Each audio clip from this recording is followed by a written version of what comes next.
Assalamualaikum warahmatullahi wabarakatuh. Alhamdulillahi rabbil alamin. Wassalatu wassalamul atammanil akmalani alal mab'uthi rahmatan lil alamin. Wa ashhadu an la ilaha illallah wahdahu la syarikalah. Wa ashhadu anna Muhammadan abduhu wa rasuluh. Salawatu rabbi wa salamu alaihi wa ala alihi wa ashabihi wa man sara ala nahjihi wastanna bisunnatihi ila yaumiddin. Alhamdulillah, puji syukur kita haturkan kehadirat Allah Subhanahu wa taala. Kembali bisa melanjutkan kajian di kesempatan pagi hari ini. Dan insyaallah sebagai muqaddimah kita akan sampaikan tentang penjelasan yang Allah Subhanahu wa taala sebutkan dalam Al-Qur'an mengenai Bani Israel. Seperti yang kita ketahui bahwasanya kisah nabi yang paling banyak Allah sebutkan dalam Al-Qur'an adalah Nabi Musa alaihi salatu wassalam. Bahkan sampai disebutkan dalam sebagian catatan, dzukira Musa alaihi salam fi kitabillah nahwa mi'atin wa thalathina marrah. Nabi Musa disebutkan dalam Al-Quran itu kurang lebih 130 kali. Sementara nabi-nabi yang lain tidak sebanyak ini. Demikian pula umat masa silam yang paling banyak dan paling sering disebut oleh Allah Ta'ala adalah Bani Israel. Padahal banyak umat yang lain yang disebutkan oleh Allah. Ada kaum Ad, ada kaum Thamud, ada umatnya Nabi Lut, ada umatnya nabi-nabi yang lain. Namun yang paling banyak disebutkan oleh Allah Ta'ala adalah Bani Israel. Siapakah Bani Israel? Israel secara bahasa artinya adalah Abdullah. Sebagaimana perkataan Ibnu Abbas radhiyallahu anhuma yang dikutip oleh Ibnu Katsir, inna Israila ka qaulika Abdullah. Sesungguhnya Israel itu seperti engkau memanggil seseorang dengan Abdullah. Sehingga secara bahasa Israel artinya adalah Abdullah. Lalu siapakah Israel ini? Susunan kalimat Bani Israel terdiri dari dua istilah, dari dua kata. Yang pertama adalah Bani, yang kedua Israel. Bani artinya keturunan, sebagaimana kita disebut dengan Bani Adam, artinya keturunan Adam. Israel berarti Israel, keturunan Abdullah, keturunan Israel. Siapakah Israel? Israel yang dimaksud adalah Nabi Ya'qub alaihi salatu wassalam. Sebagaimana disebutkan dalam sebuah riwayat dari Ibnu Abbas radhiyallahu anhuma, beliau mengatakan, hadarat isabatun minal yahud Nabi Allah sallallahu alaihi wasallam. Ada sekelompok Yahudi yang menemui Nabi sallallahu alaihi wasallam. Faqala lahum, kemudian Nabi sallallahu alaihi wasallam bertanya kepada mereka, hal ta'lamuna anna Israila Ya'qub? Apakah kalian tahu bahwasanya Israel adalah Nabi Ya'qub? Qalu, mereka menjawab, Allahumma na'am. Mereka menjawab, betul. Faqala an-nabiy sallallahu alaihi wasallam, kemudian Nabi sallallahu alaihi wasallam bersabda, Allahumma syhad, ya Allah saksikanlah. Ya Allah saksikanlah. Artinya pemahaman beliau atau apa yang diketahui oleh Nabi sallallahu alaihi wasallam tentang Israel, yang itu merupakan Nabi Ya'qub alaihissalam, sama sebagaimana yang diceritakan dalam kitab-kitab masa silam yang itu dipahami oleh orang-orang Yahudi di zaman Nabi sallallahu alaihi wasallam. Dan Allah Subhanahu wa taala menyebutkan di surat Ali Imran, kullu ta'ami kana hillal li bani Israila illa ma harrama Israilu ala nafsi min qabli an tunazzalat Taurah. Semua makanan itu halal bagi Bani Israel, illa ma harrama Israilu ala nafsi, kecuali yang diharamkan oleh Israel sendiri untuk dirinya. Min qabli an tunazzalat Taurah, sebelum Allah turunkan Taurat. Sehingga batasan halal haram sebelum Allah menurunkan kitab Taurat adalah mengikuti kebiasaan Nabi Israel, yaitu Nabi Ya'qub alaihi salatu wassalam. Seluruh makanan itu halal bagi Bani Israel kecuali yang diharamkan oleh Israel, yaitu kecuali yang diharamkan oleh Ya'qub. Min qabli an tunazzalat Taurah, sebelum Allah turunkan Taurat. Sehingga acuan sebelum Allah turunkan Taurat, mana makanan yang halal, mana makanan yang haram, itu kembali kepada kebiasaan yang dilakukan oleh Nabi Yakub alaihissalatu wassalam.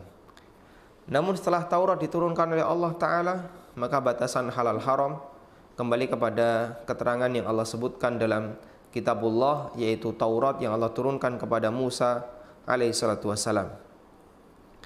Selanjutnya, kenapa mereka disebut sebagai Bani Israel?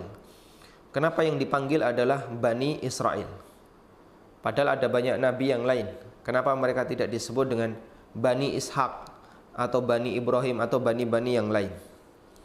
Karena alasannya adalah Yakub alaihissalatu wassalam memiliki banyak keturunan. Sedangkan Ishak memiliki seorang anak, yaitu Yakub. Sementara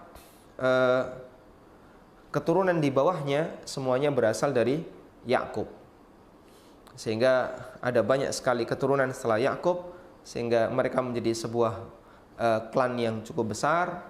Maka mereka dinisbahkan kepada Yakub alaihissalatu wassalam.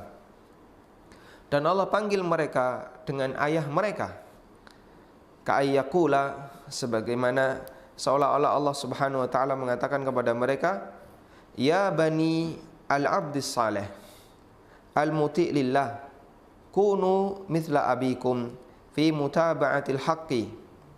Wahai keturunan hamba yang saleh, wahai keturunan orang yang taat kepada Allah, jadilah seperti bapak kalian, orang yang taat kepada Allah, orang yang saleh dalam mengikuti kebenaran. Sehingga panggilan Bani Israel itu adalah nida'u tashrif, panggilan yang di situ tujuannya untuk mengajak mereka menjadi lebih mulia. Sehingga yang disebutkan adalah nama bapaknya. Yang bapaknya ini adalah seorang nabi, Nabi Yakub alaihissalatu wassalam, orang yang saleh. Agar memotivasi Bani Israel untuk mau menerima kebenaran, menjadi orang yang saleh, meniru bapaknya. Karena itulah disebut dengan Bani Israel, meskipun ada banyak penyimpangan pada diri mereka. Disebut dengan nama orang yang saleh meskipun ada banyak penyimpangan pada diri mereka. Tujuannya adalah agar mereka mau menerima kebenaran yang dibawa oleh Nabi sallallahu alaihi wasallam.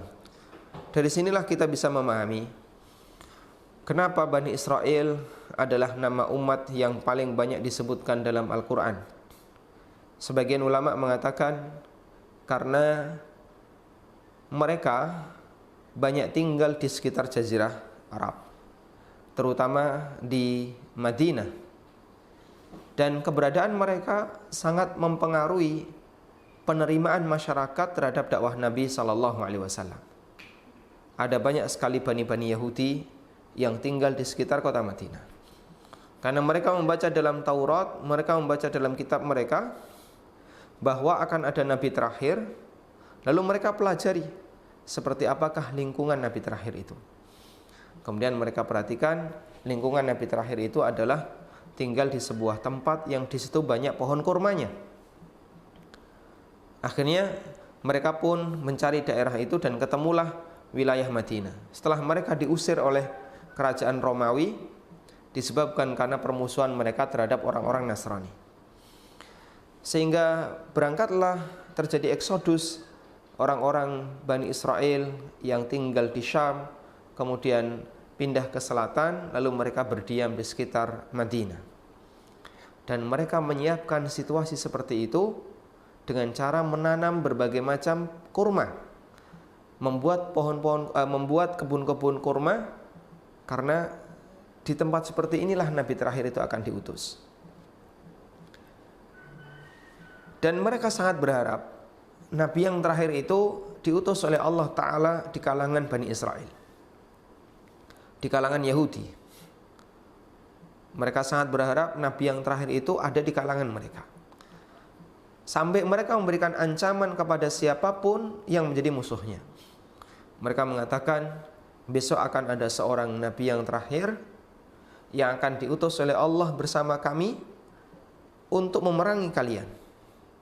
Sehingga membuat sebagian orang ketakutan, kalau kami harus berperang melawan nabi, pasti kami akan kalah. Padahal itu nabi terakhir yang pasti akan dimenangkan oleh Allah Subhanahu wa taala. Atas sebab itulah banyak di antara penduduk Yathrib atau penduduk Madinah asli yang mereka tafaul dengan orang-orang Yahudi yang berada di sekitarnya. Tafaul itu artinya menaruh harapan.